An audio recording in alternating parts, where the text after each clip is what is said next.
Salve galerinha, meu nome é Caio e eu decidi que eu vou deixar meu cabelo crescer por um ano. Vamos ver como é que vai ficar, né?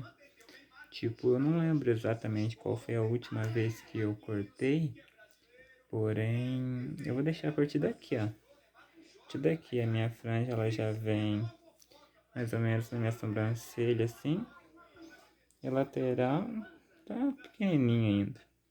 Então vamos ver, né? Vamos ver, eu quero também descobrir que tipo de cabelo que é o meu, eu não sei. Eu sei que liso não é, é ondulado. Mas eu não sei qual que é a ondulação dele, né? Porque, tipo assim, tomar um banho, pentear ele e secar bonitinho, ele fica até que jeitosinho.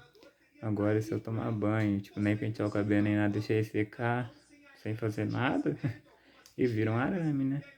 Então vamos ver, né? Eu comecei dia 12 de outubro agora, hoje acho que é dia 19, faz poucos dias.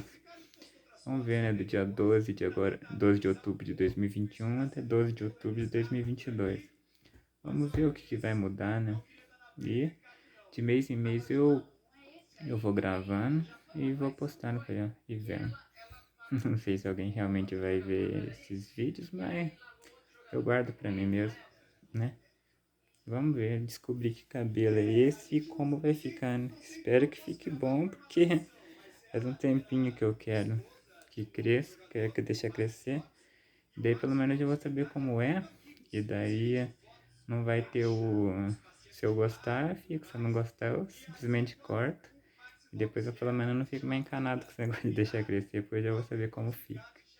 Então é isso, daqui a um mês eu volto. Falou galerinha, é nóis.